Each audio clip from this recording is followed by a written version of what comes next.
अभी आप लोगों ने उड़ीसा में बहुत मार लिया एससी एसटी के लोगों को। ये गंजम गजपति जो लोग हैं, आप लोगों ने पंडा पुरोहित के लोगों ने, आप लोगों ने बहुत अन्याय अत्याचार कर लिया एससी एसटी के लोगों को उड़ीसा से। अभी मैं आपको वार्निंग दे रहा हूं, और वार्निंग अच्छे के लिए दे रहा हूं, सुधरने के लिए दे रहा हूं, कॉन्स्टिट्यूशन और ह्यूमन राइट्स को समझने की नसीहत दे रहा हूं, सलाह दे रहा हूं। आपसे कह रहा हूं कि ये काम जल्द से जल्द बंद करो। 6 महीना मैं आपको दे रहा हूं, ये काम जल्द से जल्द बंद करो। मैं आपको केवल 6 महीना दे रहा हूं। 6 महीने के बाद आप ये मत बोलना कि हमारे उड़ीसा गवर्नमेंट को कहां लटका दिया इस व्यक्ति ने। ये बात आप मुझे मत बोलना। 6 महीने के बाद, 14 अप्रैल के बाद ये मत बोल देना कि उड़ीसा गवर्नमेंट को विजय मानकर ने कहां पर कहां ट्रैप किया, कहां आपको अकाउंटेबल बनाया। और कहीं ऐसा ना हो कि नरेंद्र मोदी को फॉरेन घूमना पड़ रहा है, वैसे ही आपको पूरे भारत और फॉरेन में घूमना पड़े।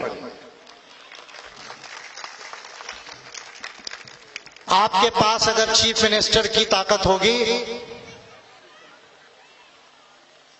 तो आप ये बात ध्यान में रखिए कि वो जिम्मेदारी आपको उड़ीसा के लोगों ने दी है, वो मूलभूत अधिकार और मानव अधिकारों का हनन करने के लिए नहीं दी है, वो उसको संरक्षण करने के लिए, उसे साकार करने के लिए दी है। और आप चीफ मिनिस्टर होंगे, आप मिनिस्टर होंगे, आप बिजनेसमैन होंगे, आपके पास जमीन होगी, लेकिन एक बात ध्यान रखो, ना राजनीतिक सत्ता की ताकत सबसे बड़ी होती है और ना धर्म की सत्ता की ताकत सबसे बड़ी होती है। सबसे बड़ी ताकत ये मानवतावाद की होती है, बुद्धिवाद की होती है। इस बात को ध्यान रखना। इंसानियत के ताकत के आगे एटम बम को भी खड़े रहना पड़ता है, ये इंसानियत की ताकत है। इसलिए आप इस बात को जल्दी खत्म करो।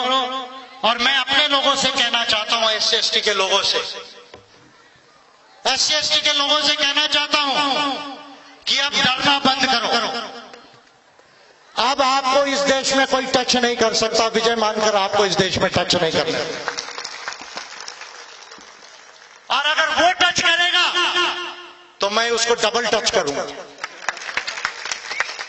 वो डबल टच करेगा तो मैं उसको ट्रिपल टच करूंगा।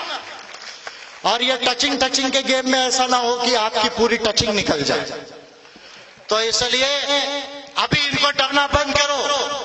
अब डरने का समय नहीं, अब डराने का समय आ गया है।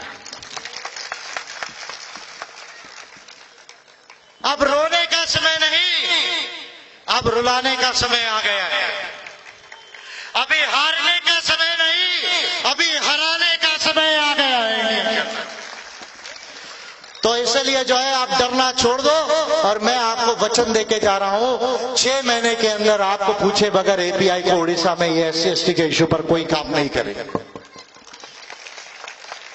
चाहे आपका एक एमएलए हो या ना हो, एमएलए आप बाद में जिता देना चाहो तो 19 में, लेकिन 14 अप्रैल के बाद मैं आपको अभी वचन देके जाता हूं, मैं इनको सिखा के जाऊंगा।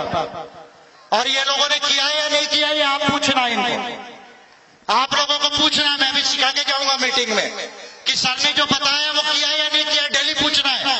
लेटर डाला कि नहीं डाला, आरटीआई डाला कि नहीं डाला, पिटीशन किया कि नहीं किया, डेली पूछना है। मैं भी पढ़ा के जाऊंगा आप लोगों को। और 6 महीने के अंदर आपको बगैर एमएलए के एससी एसटी के इश्यू पर उड़ीसा में आपको कोई टच नहीं करेगा। ये मेरा आपसे वादा है आप लोगों से, ठीक है। हमने रास्ता ढूंढ लिया, हमने रास्ता ढूंढ लिया है। हाथी रास्ता भटक गया है, कोर्ट ने रास्ता ढूंढ लिया। हाथी रास्ता भटक गया है, कोर्ट ने रास्ता ढूंढ लिया है। और जैसा अभी मैंने एससी एसटी के लिए किया है, मैंने खुद को वचन दिया है और मेरे ओबीसी और माइनॉरिटी के लोगों को मैंने वचन दिया है कि ये बारिश में जैसे बौद्ध भिक्खु वर्षावास करते थे, वैसा 3 महीना मैं वर्षावास करूंगा। और 14 अप्रैल के बाद एससी एसटी का तो मैंने काम किया, अब ओबीसी और माइनॉरिटीज का रास्ता इस देश में निकाल कर अगला धम्म चक्र प्रवर्तन अक्टूबर तक ये 14 अप्रैल के बाद इस बारिश में मैं ओबीसी और माइनॉरिटी का रास्ता निकालूंगा। और उसके बाद में ये काली टोपी वाले लोगों को कह रहा हूं कि आपका हाफ पैंट चेंज मैंने ही कराया है, इसको याद रखना।